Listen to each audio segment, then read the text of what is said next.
Hoy empezamos nueva temporada en el Filón. Ya hemos cumplido nuestro primer año. Esta nueva temporada viene cargada de novedades. Hoy hablamos de emprendimiento. ¿Se puede emprender en minería? Hay muchas formas de emprendimiento, entre otras, emprender dentro de una gran compañía multinacional. Y eso es lo que Carlos Barahona, nuestro invitado de hoy, ingeniero de minas y country manager de Master Drilling, ha conseguido. Un joven profesional que empezó como único empleado en España y ha convertido a su compañía en un referente del sector en Europa. Hablamos de liderazgo joven, de innovación y de cómo abrirse camino en mercados duros. Y de las muchas formas de emprender también dentro de una compañía multinacional. Si buscas inspiración para liderar equipos, este es tu episodio. Vamos a descubrir cuál es el filón de Carlos Barahona. Hola, bienvenido a un nuevo episodio del Filón y hoy traigo a un amigo. Empecé la primera temporada pues haciendo el primer episodio con dos amigos y la segunda temporada pues la iniciamos también con otro amigo. Tengo la gran suerte de tener amigos a los que me inspiran y que además admiro. Carlos es un ejemplo de ello y creía que era el invitado perfecto para iniciar esta nueva temporada, que además pues espero que tengamos muchas novedades en el filón, que inicio con bastantes ganas de seguir pues comunicando y dando a conocer el sector y la profesión y además pues cada vez dándole un enfoque un poquito diferente. Vamos aprendiendo un poco a lo largo de este año, pues vamos mejorando, hemos ido mejorando muchas cosas y esta nueva temporada pues quiero implementar todas esas mejoras que he ido viendo en la primera temporada. Bueno, Carlos, bienvenido al Filón. Muchas gracias y sobre todo gracias por invitarme. La verdad es que es un placer que cuentes conmigo para esta segunda temporada y en este estudio que se ve mucho más, muy profesional, ¿no? Comparado con el principio que era solo audio, ahora poder verlo en vídeo también creo que le da un plus a tu podcast. Ha mejorado mucho Sí. y la verdad que bueno, poco a poco vamos haciendo un producto de mayor calidad.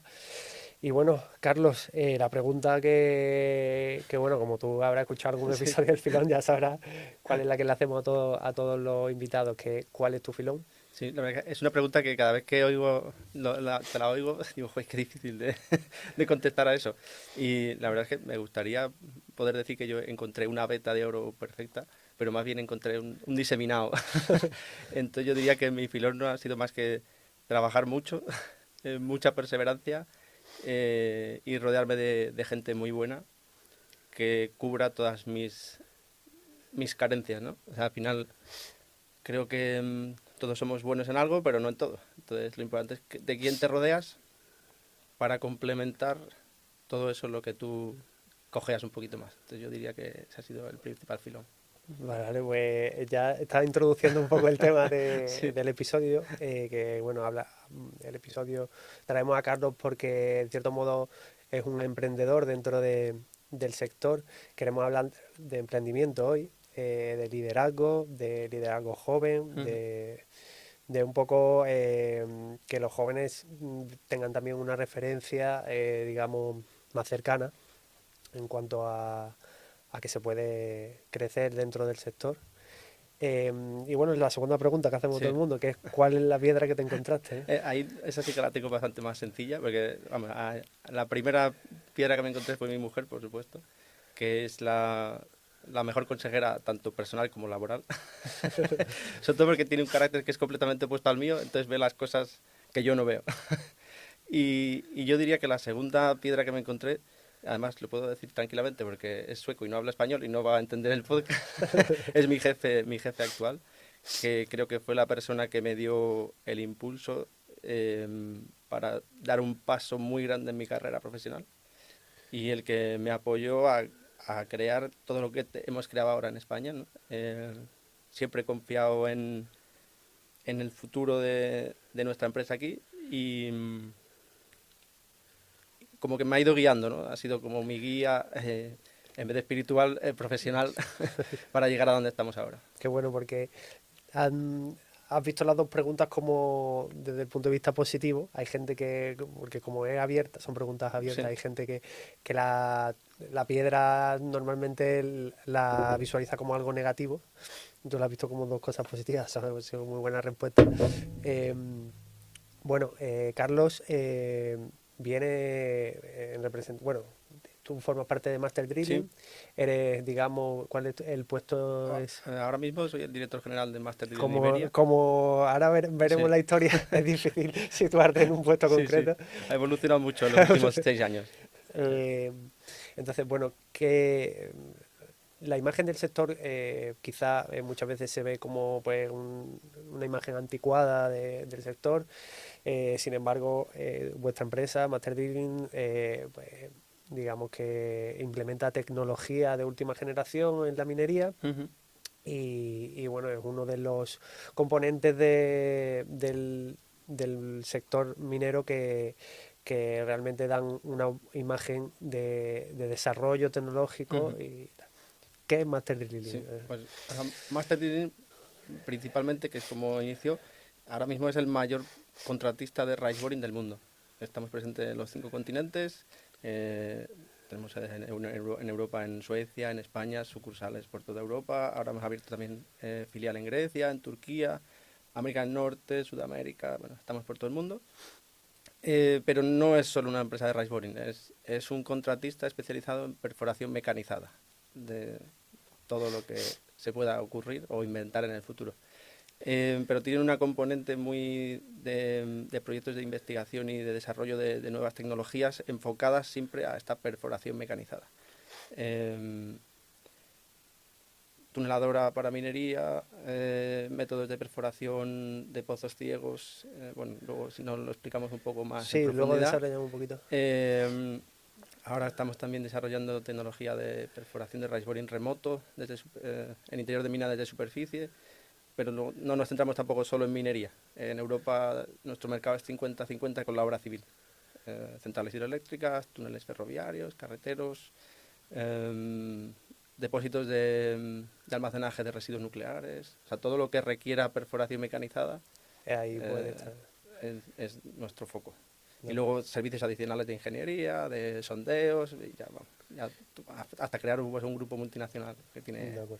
4.000 empleados. Rakeboarding, que es lo primero que has dicho y Sí, digamos que es como el el núcleo. centro, el núcleo de la empresa. Sí, Si conseguimos explicar qué es el rakeboarding para alguien sí. que no tenga ni idea de minería, sería O perfecto. sea, el rice boring es una técnica que se inventó hace relativamente reciente, 70 años más o menos, eh, que sirve para perforar conexiones entre dos niveles, ya sea superficie y una galería subterránea o entre dos galerías subterráneas.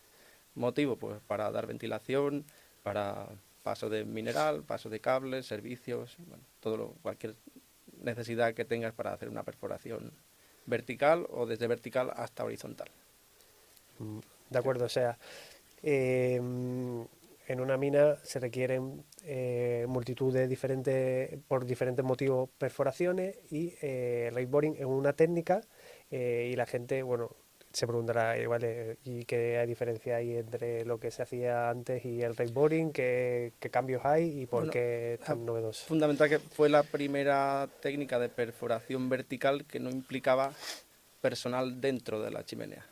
Normalmente, tanto desde arriba como desde abajo, cuando se perforaba necesitabas una persona que entrara dentro de esa chimenea, ya sea a perforar para hacer una voladura o a excavar con una pala o manualmente. Y el rice boring es la primera técnica que se desarrolló que se hacía todo desde superficie o desde la galería inferior, pero no tenías que entrar en ningún momento en esa chimenea en ejecución. Entonces, a nivel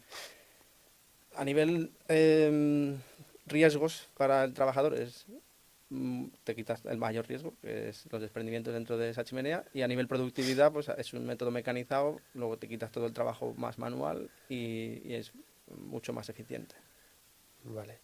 Entonces el cambio es brutal, ¿no? Claro, o sea, es, Estamos hablando de un cambio en el paradigma de la perforación de los últimos años hasta que se desarrolla realmente el right boring. Vale, entonces, para que la gente lo entienda, ¿qué, qué tiene diferente el right boring en cuanto a una perforación común que puedan conocer, por ejemplo, la de un pozo o la de un túnel? pues hay dos diferencias. Una es que aquí necesitas, o sea, conectas dos niveles, ¿no? Una perforación de un sondeo, por ejemplo, de un pozo, Suelen ser pequeños diámetros y va ciego, o sea, no hay una conexión, un punto de conexión abajo. El Race se diseñó específicamente para hacer esa conexión entre dos puntos. Y luego, por supuesto, lo que hemos comentado de que no hay personal dentro del pozo, por tanto, a nivel seguridad cambia totalmente. Y la tercera diferencia es los diámetros. Una perforación convencional, que puede ser un sondeo para agua o para exploración, lo mismo, son pequeños diámetros y aquí podemos llegar a diámetros de hasta 7-8 metros de diámetro. A día de hoy 7, pero están en desarrollo o en investigación hasta 8-9 metros. O sea que un rakeboarding, ha dicho que el récord lo tiene Master Drilling, que Sí. está en 1400 metros de profundidad. Exactamente. Y en torno a 7 metros De diámetro. Sí. Estamos hablando de unas dimensiones Considerables. considerables. Bueno, aparte de explicar un poco toda la parte de qué es Master Drilling y qué hace, a mí me gustaría conocer un poco tu historia más personal dentro de la empresa y de lo que ha supuesto este desarrollo dentro de Master Drilling. Te recuerdo que hablamos pues no sé exactamente qué año sería, Sí. pero estabas recién llegado a Master Drilling y estabas solo Sí. en toda España, ¿no? Digo, estoy solo, yo no tengo Sí. compañeros.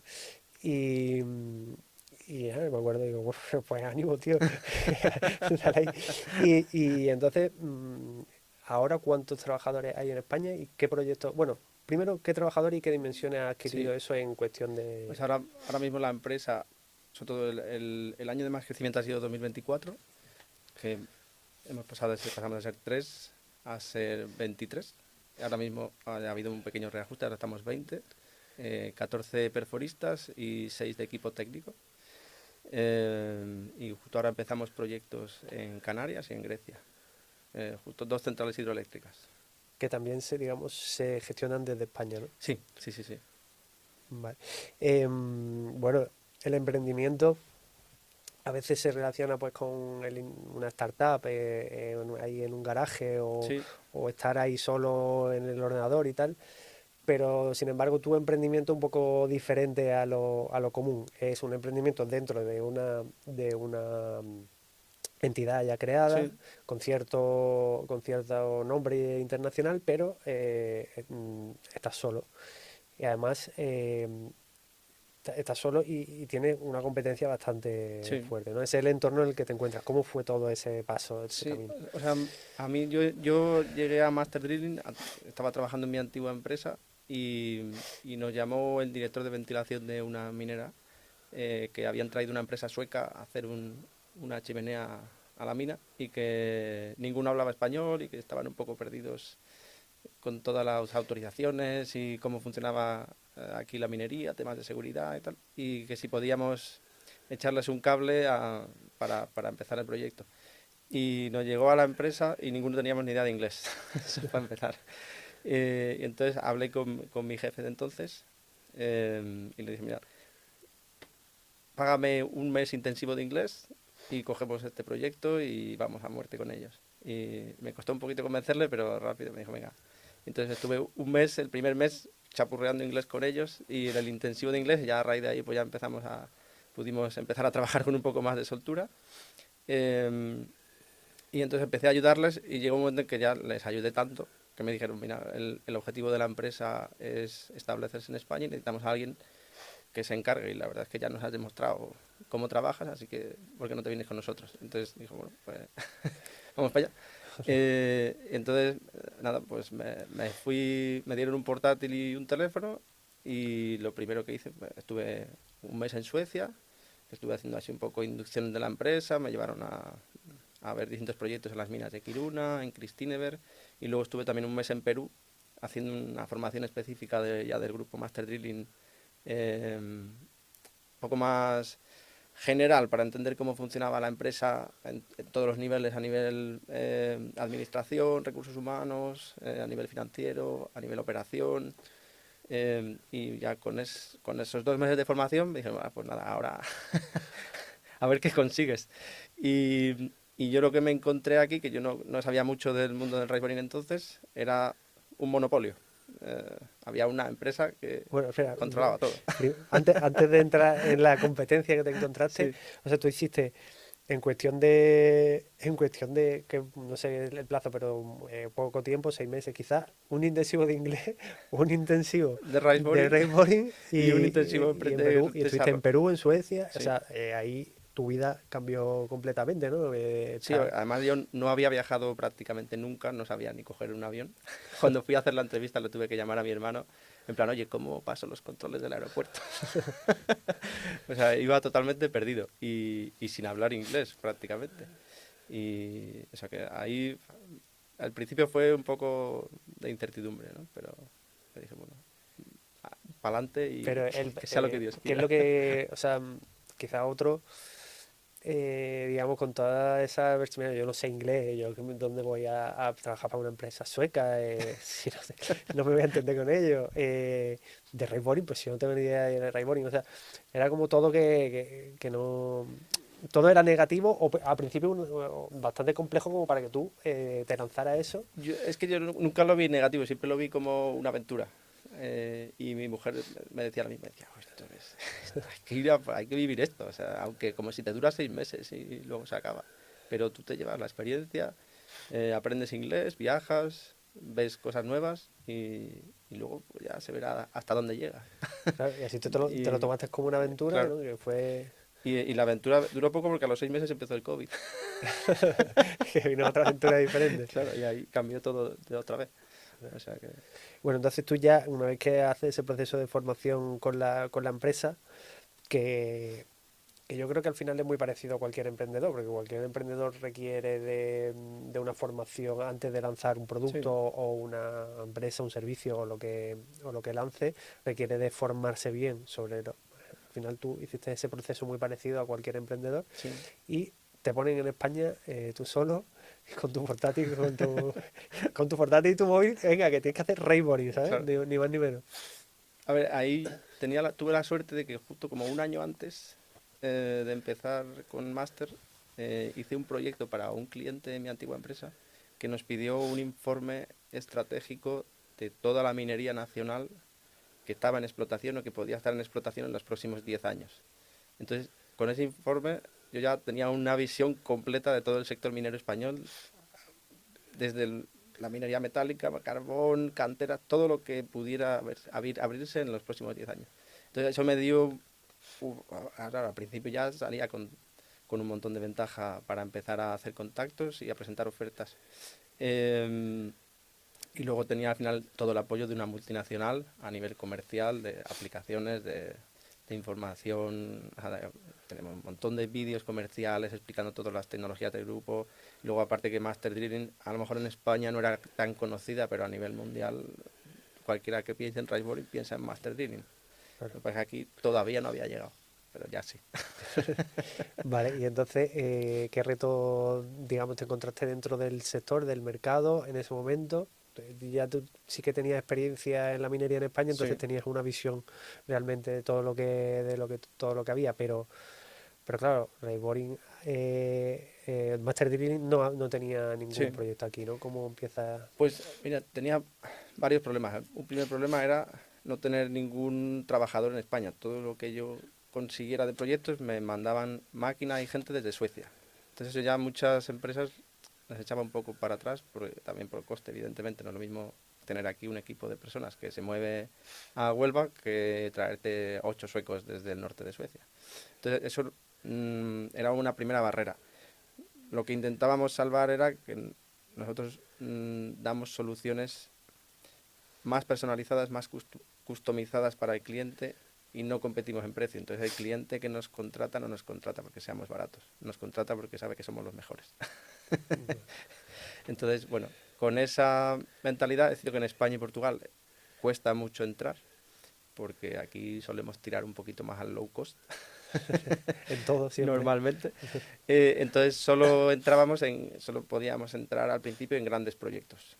Eh, Eso para mí, que estaba recién llegado, era un poco complicado porque tenía que entrar en proyectos complejos, con algo menos de experiencia a lo mejor.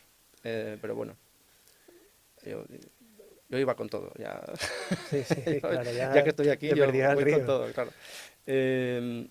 Y entonces el primer proyecto que conseguimos justo fue una tecnología que ya tenía el grupo, pero que nunca se había usado en Europa por la empresa. Eh, y entonces dije, Claro, bueno, sí, pues vas a abrir el mercado. No solo nacional, o sea, no solo a nivel geográfico, sino también a nivel servicios. Y entonces el primer proyecto fue un nuevo servicio, que no fue rice boring, fue proyección de hormigón en chimeneas de ventilación hecha con rice boring, que no teníamos, ahí no teníamos experiencia. Ahora hemos desarrollado nuevos robots, tenemos gente súper experta a nivel mundial, nos llaman de la India, de Chile, para hacer este proyecto. para hacer este tipo de proyectos. Pero ese primer proyecto fue de nuevas. ¿Y Sí, cómo fue ese primer proyecto? ¿Cómo lo enfocaste? regular, fue regular. No, nos costó, además nos pasó de todo, tuvimos la huelga de camioneros, todo lo que nos podía pasar nos pasó. eh, No, pero perdona, porque eso fue ya pasado el COVID. sí, claro, aquí ya te estoy hablando, Pasaste pasa el el COVID, COVID. que fue una época de hacer más contactos Más contactos. comerciales. Claro, en el COVID, curiosamente, en el COVID gané 2 contratos, pero tuvimos que rechazarlos porque no podía traerme a los operarios de Suecia. Y entonces tuvo que decirle al cliente que lamentablemente hasta que no se abrieran las fronteras Claro. que no había nada que hacer. Y ya en cuanto abrieron fronteras ya ganamos este primer proyecto. Vale. O sea que tú abriste mucha red comercial bastante rápido. ¿Cuánto ha pasado de que entraste, de entrar a coger el primer O sea, proyecto? desde que entré, a los 6 meses entró el COVID, entonces vamos a decir que ahí hubo un año de COVID que fue prácticamente en blanco, y en cuanto acabó el COVID empezamos el primer proyecto, más o menos. Si contamos el COVID como un año, o sea que en total fue un año y medio desde que entré, pero reales 6 meses, ¿no? Vamos a decir. Y ese fue este proyecto de proyección de hormigón. Vale, ¿y para que la gente se haga una idea de las dimensiones, porque aparte de dimensiones físicas, también hay dimensiones económicas? Un proyecto de wakeboarding, ¿cuánto puede costar aproximadamente?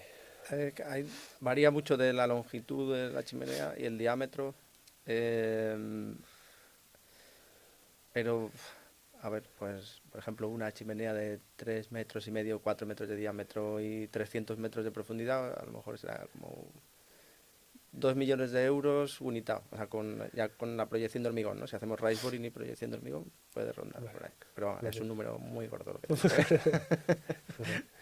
Bueno, entonces coges ese primer proyecto, ya ha pasado el COVID, que es una etapa un poco más de hacer contactos y tal, y ya coges ese primer proyecto de Gunitao que sale regular, ¿no? ¿Qué pasó ahí? Salió, acabó, acabó más o menos bien, pero internamente a nivel personal fue bastante complejo porque tenía todo eran operarios extranjeros, ninguno hablaba español, yo todavía chapurreaba el inglés, y un cliente que es complejo, y una chimenea que eran casi 600 metros de profundidad a proyectar. Normalmente lo típico es hacer chimeneas hasta 300 metros, esto era casi 600.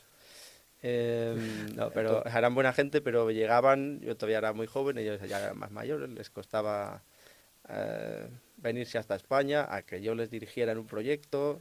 Entonces al principio tenían que probarme un poquito a ver hasta dónde a ver aguantaba. cómo reaccionaba, ¿no? Claro, Te pusieron a prueba, básicamente. básicamente.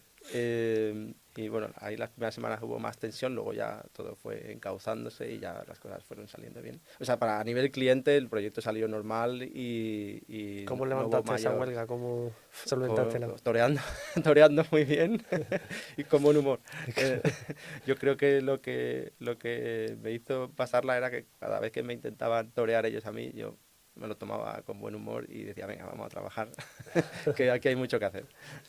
Entonces así más o menos fueron asumiendo que tenían que estar aquí y tenían que hacer el proyecto, les gustase o no, y yo les iba a mandar, les gustase o no, porque no iban a mandar a nadie más a dirigir el proyecto. O sea que... Y no, y mira, luego ya después de eso, con esos mismos trabajadores he hecho un montón de proyectos por toda Europa, y, y tengo muy buena relación con ellos. Bueno, ¿y cómo hace ese proceso de crecimiento aquí en España de pasar tú solo actualmente sois 23 Sí. empleados? Pues ¿Y cómo se empieza el mercado, digamos, pues a confiar en vosotros digamos, desplazar un poco a la competencia. Pues mira, una cosa que siempre hablamos mucho internamente es que el riseboring, aparte de... o sea, lo que es el riseboring es una técnica que está consolidada y que más o menos, cuando es un proyecto normal, todos tenemos equipos parecidos, todos damos un servicio parecido, unas veces sale mejor, otras veces sale peor. Lo que diferencia a una empresa de la otra es la gente que tiene, la gente que está dentro de la empresa, cómo la gente de esa empresa lidia con los problemas del día a día, lidia con el cliente, da soluciones al cliente, la velocidad que tiene para dar soluciones o para crear problemas. Y nuestra mentalidad siempre ha sido de nos diferenciamos por nuestra gente. Al final nuestra empresa vale lo que valen nuestros trabajadores. Si tenemos trabajadores comprometidos, que son buenos, que están bien formados, que saben lo que están haciendo, al final ganamos los proyectos porque el cliente quiere trabajar con nosotros, le da igual el precio que tengamos. Sabe que somos los mejores haciendo eso y que nadie le va a dar el servicio como se lo damos nosotros. Porque al final una cosa es lo que dice el director de compras y otra cosa es el ingeniero que está del cliente trabajando con nosotros a diario. Entonces, ese servicio que no se puede valorar monetariamente es lo que nos diferencia de la competencia, yo creo. Bueno, ¿y cómo gestionaste tú también esa época de justo llegar a una nueva empresa, COVID, estoy yo solo, en momentos de crisis, cómo gestionas eso mentalmente y cómo sale un poco a flote? Eh, pues ahí yo creo que, por supuesto, como estaba solo, mi único apoyo y la única persona con la que hablaba a diario era mi mujer. Que sabe más de Rainbow que Claro, o cualquiera. sea, ella se hacía esquemas para enterarse de lo que le estaba contando, en plan, no, pero a ver, explícamelo otra vez, que esto me lo tengo que apuntar para acordarme el próximo día. Entonces, mucho apoyo de ella y luego, como al año de yo empezar, empecé con un director general de Suecia y al año cambiamos al que tenemos ahora. Y a raíz de ahí fue cuando dimos un salto bastante grande. Yo personalmente y la empresa en España, porque él era una persona que era muy comercial y venía de 10 años de director comercial mundial de su antigua empresa. Entonces me enseñó también muchas técnicas de venta, de desarrollo de negocio y ahí fue cuando empezamos ya a ganar proyectos un poquito más continuos y también cuando empezamos a aprender a dar soluciones más llave en mano, vamos a decir. O sea, normalmente los contratistas de Riseboring son contratistas que vienen, yo solo hago perforación y eso es lo que hago, no hago nada más. Y ya cada vez más los clientes piden soluciones más complejas que implican a más empresas o más servicios.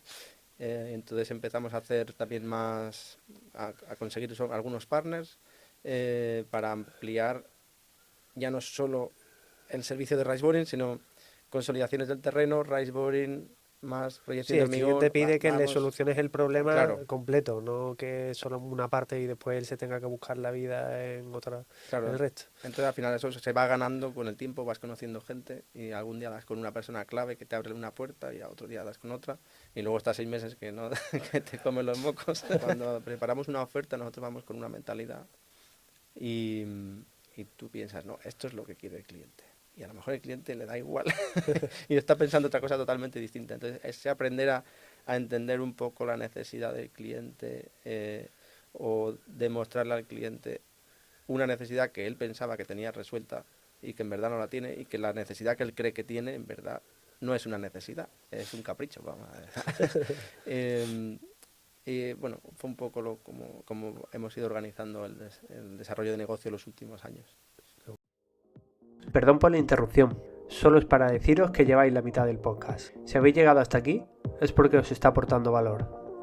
Quería daros las gracias por el apoyo y deciros que para seguir creciendo y mejorando el podcast nos viene súper bien que le deis al botón de suscribirse. No os molesto más, seguid disfrutando del episodio.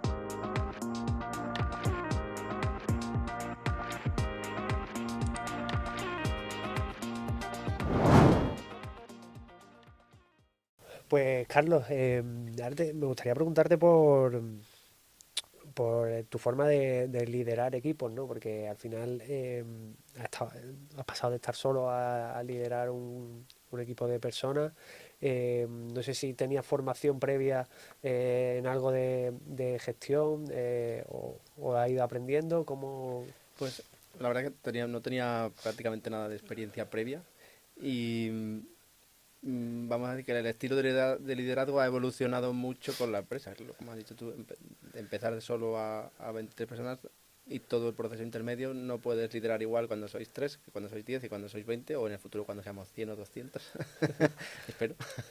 Entonces, al principio era todo mucho más familiar, no hay tanto liderazgo y, y ahora mismo a lo mejor alguno de mis trabajadores se ríe de mí, pero intentamos hacer un liderazgo más humanista, ¿no? Más centrado en la gente. Lo que comentaba antes, al final la empresa es sus trabajadores. Eh, si ahora mismo a Master in Iberia le quitamos a sus trabajadores, no somos nadie. En España, por lo menos, que es donde estamos, de lo que estamos hablando, a nivel mundial, por supuesto, pero en España son sus trabajadores. Entonces intentamos liderar focalizándonos en el bienestar de nuestros trabajadores y en hacer equipos de trabajo que se sientan realizados personal y profesionalmente. Creo que tiene que ir unido el desarrollo personal de una persona con el desarrollo profesional. Cuando una de las dos falla, esa persona al final se siente frustrada. Entonces, bueno, creo que es lo que intentamos. Unas veces los conseguimos con más éxito y otras con un poco menos de éxito. Yo en cuanto a los líderes tengo también experiencias, ¿no? De diferentes jefes que he tenido, que me he encontrado, ¿no? Y, y bueno, al final siempre he tratado de ser jefe a ser líder hay un paso muy grande. Sí. Y la verdad que marca la diferencia cuando tienes un jefe que es líder y que te inspira y que realmente, pues como ha podido ser en tu caso, que Sí, la has puesto como la piedra, ¿no? sí. Son personas que te hacen ser mejor. Pero cuando tienes, digamos, no tienes esa suerte y tienes jefes que son jefes únicamente, yo siempre he procurado sacar lo bueno Ujú. de todos, ¿no? Y no entrar en la crítica o en la parte más negativa de las personas o las cosas que pueden hacer mal, los errores. Entonces quería preguntarte por esa parte de cuando uno comete errores, cómo los gestiona delante de su Sí. equipo. O sea, es difícil porque uno sabe cuándo es jefe, ¿no? O sea, tú sabes que eres el jefe de lo que sea, pero no sabes cuándo eres líder. Entonces siempre vives con esa incertidumbre, ¿no? De estaré liderando o estaré siendo simplemente un jefe más. Eh, yo no tengo ni idea, o sea, eso yo no puedo responder, eso tendrá que responder la gente de nuestra empresa. Eh, intento, en la medida de lo posible, a veces a lo mejor otra persona que está bajo tu mando cree que eres un cabrón y dices, ya, es que tú a lo mejor no tienes toda la información y es lo único que podía hacer para lidiar con esta situación, ¿no? Pero bueno, intento siempre eh, liderar desde un punto de vista humanista, pensando también en el bienestar y en el desarrollo profesional de la persona que tengo a mi cargo. Lo dicho, no siempre se consigue. Pero bueno, ese es mi objetivo. Y cuando has visto, por ejemplo, cuando un trabajador tuyo comete un error, ¿cómo se gestiona cómo gestionas tú esos fallos? Que para mí es una de las partes más complicadas, porque cuando tienes trabajadores que todos son estupendos y tal, y que puede ocurrir, ¿no? Pero muchas veces, aunque al ser muy estupendo y trabajar mucho y tal, también se siguen cometiendo errores y luego dentro de tu equipo pues también puedes tener gente que, digamos, eh, pues no estás al 100% satisfecho Sí, con ellos, ¿no? ¿Cómo los motivas? pues a ver, yo soy una persona extremadamente calmada y pacífica. A veces mi mujer me echa la bronca por excesivo. Entonces, normalmente cuando hemos tenido situaciones en las que alguien ha cometido un error grave, suelo reaccionar muy, muy, muy tranquilo. Eso, a veces demasiado tranquilo. Y lo que intento es mostrarle a lo mejor el error que ha tenido y tratar de enseñarle a superarlo. Y pienso, a ver, ya está hecho. Por mucho que yo me cabre, grite, de puñetazos contra la pared, el error ya está cometido, así que ya está, eso es pasado, vamos a centrarnos en la solución para arreglar el desaguisado y que no vuelva a pasar. Eh, También evidentemente hay errores y errores, hay veces que son errores un poco más que te De afectan bulto, ¿no? claro, y te enfadas un poco más, pero en general yo trato de buscarle el lado bueno, ¿no? Y siempre digo que lo que no, donde no cometes errores nunca aprendes. O sea, donde lo que se te marca aquí a fuego para toda la vida Sí, es el día que no dormiste, que no comiste porque la habías liado y habías puesto en riesgo un proyecto o problemas de seguridad, que habías puesto en riesgo a una persona, cosas así. Eso no lo olvidas. Cuando las cosas van bien, pasa un proyecto, pasa otro, no ves los problemas, todo sale. El día que te viene, no sabes sí. resolverlo. Ahora, cuando ya te ha venido una, la siguiente dices, ah, bueno, esto ya lo he vivido. Esto ya lo he vivido, sí. Y cómo, ya, o sea, a mí me cuesta, bueno, yo creo que no he visto nunca un jefe pedir disculpas a sus trabajadores, oye, que me he equivocado, que esto lo he hecho mal. Bueno, habrá de todo, ¿no? Pero se tiende un poco a o camuflar el error o echar la culpa a, no, Sí, es que tú no hiciste esto, ¿no? pues ¿Cómo? estoy intentando recordar, a ver, situaciones parecidas. Y creo que más o menos cuando suelo liarla yo, suelo reconocerlo. Creo. A lo mejor no, pero a lo mejor intento que no se note mucho, pero no sabría decirte ahora mismo. O sea, hace tiempo cuando tenía más porque ahora mismo al liderar yo en España, el contacto con mi jefe subdirecto, cuando yo la lío, no se nota tanto, vamos a decir. Pero creo que sí, cuando he tenido que decir, oye, Que no me he que equivocado. esto, que nos hemos equivocado y que hay que hacer algo. Bueno, se pasa un mal trago y, y ya está, Y se asume, y ¿no? con valentía para arreglarlo. Sí. Eso, Eso es, para mí es creo que también inspira como líder que, o sea, creo que un líder tiene que también, en cierto modo, ir solucionando los problemas de su equipo, que a la vez él cobra más porque tiene más responsabilidad, y que cuando cometa errores él no los baje, ¿no? sí, Al esto, porque eso sí que creo que quema un poco al equipo en general. Dice, bueno, que tenemos a alguien que sí. no asume su responsabilidad. O sea, al final, por lo menos nosotros en nuestra empresa, como trabajamos bastante como un equipo, in- cuando hay un error de cara al cliente, intentamos no ponerle nombre a ese error. O sea, es la Eso es súper empresa importante. ha cometido este error y la empresa va a intentar solucionarlo de esta manera. A lo mejor si la idea de la solución se le ha ocurrido a alguien, siempre se le da se le ha ocurrido a esta persona esta solución, como para darle un poco también de relevancia, oye, que se te ha ocurrido a ti, pues vamos a ponerlo en valor. E intentar que los problemas no son tuyos, son de todos, porque al final somos un equipo y si uno falla, todos tenemos que trabajar para solucionarlo. Esto es lo de siempre. No siempre, no siempre se consigue, ¿no? Y a veces inconscientemente señalas, pero bueno, es lo que se intenta es ir por esa Claro. línea. Bueno, en la parte de expansión comercial, ¿cómo ha sido ese crecimiento de cada vez coger más proyectos, cada vez tener más gente a tu cargo? Eh, Porque a la vez tú hacías un poco de la pata comercial y la pata de gestión de equipo Ujú. y de gestión de proyectos, ¿no?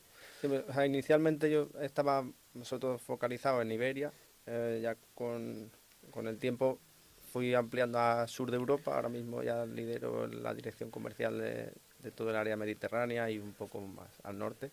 Nos dividimos bastante entre Suecia y España, al final somos filial de Suecia y trabajamos en conjunto todos, pero sí, o sea, hasta países balcánicos, Grecia, Italia, Francia, España, Portugal, es un poco el área que llevamos desde España. Eh, y también luego a nivel de proyectos. Entonces ahora mismo, por ejemplo, acabamos de empezar la expansión en Grecia, que tenemos dos proyectos bastante potentes, una minera y una central hidroeléctrica. Hemos estado 4 años en un proyecto en Francia que todavía nos estamos terminando. Ahora estamos, espero que pronto, entrando ya en Portugal también. Y bueno, ahí vamos. Al final vamos intentando focalizar en los núcleos principales donde podemos no solo ir a hacer un proyecto y volver, sino, oye, vamos a ir y a quedarnos allí. Ahora, por ejemplo, Grecia tiene bastantes proyectos mineros y hidroeléctricos.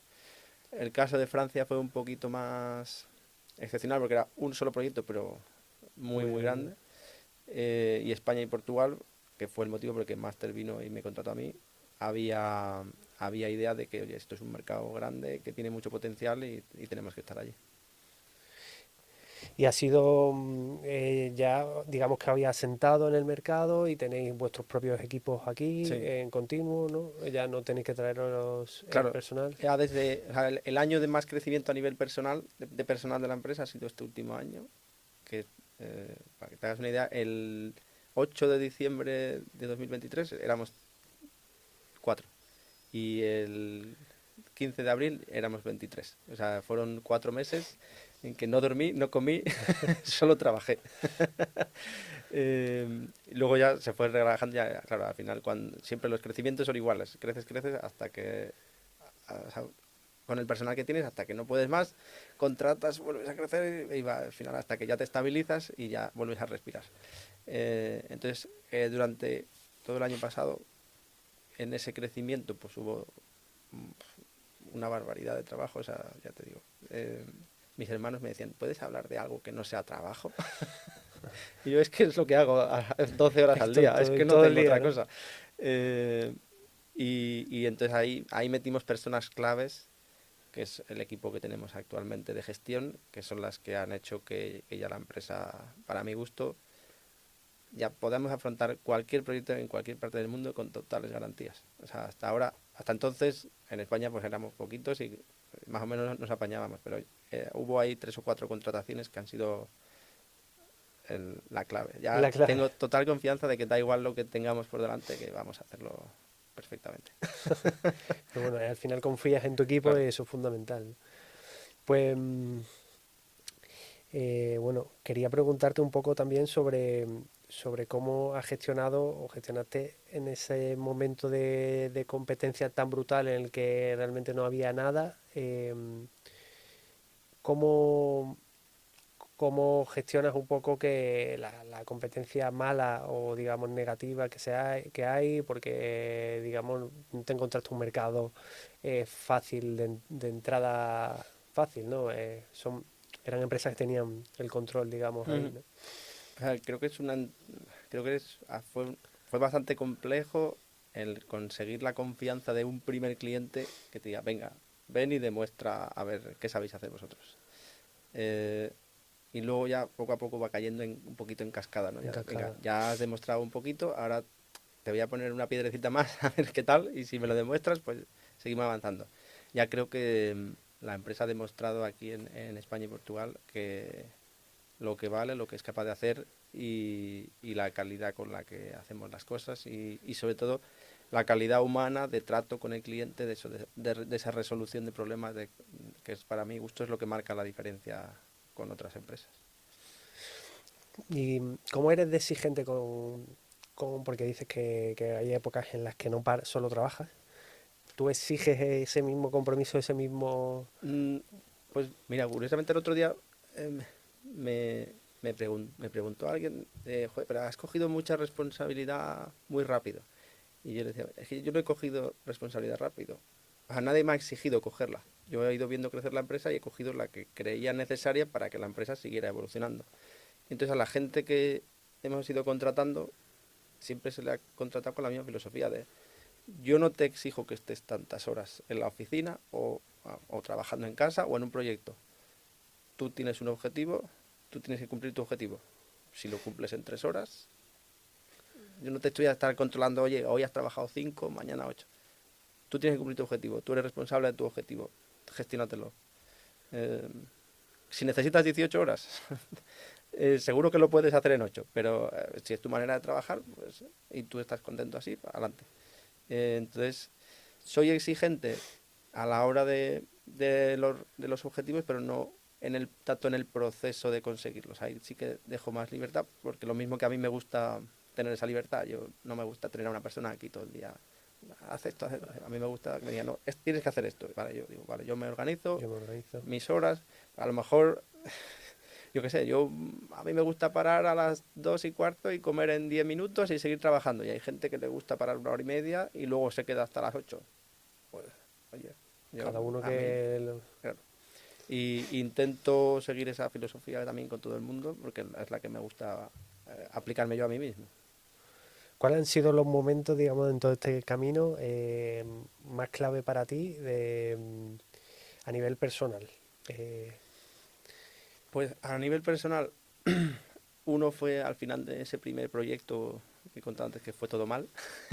Ahí tuve un momento que tuve a puntito ya de renunciar porque me había saturado bastante.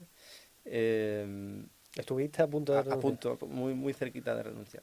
Y, y vino mi jefe de Suecia, mi jefe de Sudáfrica y me convencieron para seguir. Y dije, bueno, venga, seguimos. Y la verdad es que justo desde entonces es cuando la empresa es cuando más creció. O sea que ahí se fue un punto de Como no te inflexión. entienden, como has dicho que no te entienden, ¿qué, qué te dijeron ahí para No, convencerte pues y mira, qué, fue muy curioso porque vinieron justo la semana de feria. Y dije, hombre, ya que vamos a llevarlo a los toros. Y entonces estaba con 2 sudafricanos y un sueco en el tendido sol de la maestranza, sudando como pollos.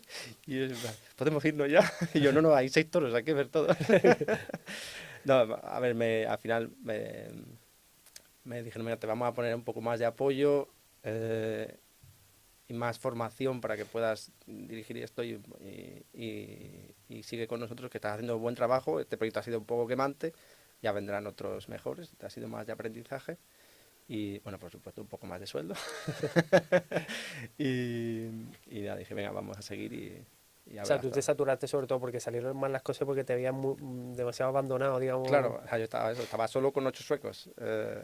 Entonces decía, "Joder, es que necesito más ayuda, no puedo llevar proyectos, gestionar al cliente, facturas, desarrollo comercial del sur de Europa, es demasiado, necesito a alguien más". Y entonces, ya, bueno, ahí vieron que es verdad que necesitaba a alguien más, porque si no iba a explotar. Y, nada, y desde entonces muy bien. La verdad es que ese fue un punto de inflexión para bien, para mí personalmente y para la empresa. Tú aparte, antes de estar en Masterlearning, estuviste también trabajando en otras empresas, conoces un poco el sector a nivel global. Eh, ¿Cómo ves o tú animarías a los jóvenes a emprender dentro del sector? ¿Tú lo ves posible? ¿Es rentable? ¿Cómo lo ves? Pues cuando ahora mismo yo por supuesto animaría. Yo cuando empecé no tenía ni idea de emprendimiento ni tampoco, yo siempre había pensado que yo era más, o sea, que yo siempre soy más carne de nómina que emprendedor. Ahora ya con el tiempo me gustaría emprender y estamos intentando emprender algo nuevo con mi mujer, ¿no? Para que sea algo más personal aparte de la empresa. Em, yo animaría, pero siempre animaría sabiendo a lo que te metes. O sea, creo que hay algunas personas que emprenden un poco con un sueño muy idealista, y ese sueño idealista es tu motor, pero tiene que haber una cabeza detrás que piense. Porque he visto a mucha gente emprender con mucho corazón y poca cabeza.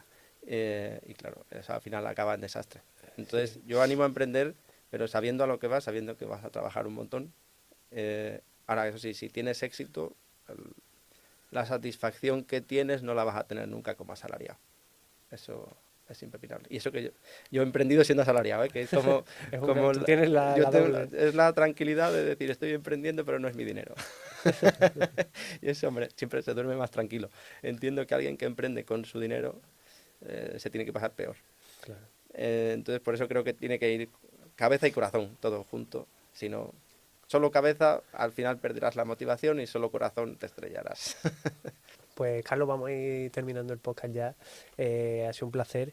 Y ya para acabar,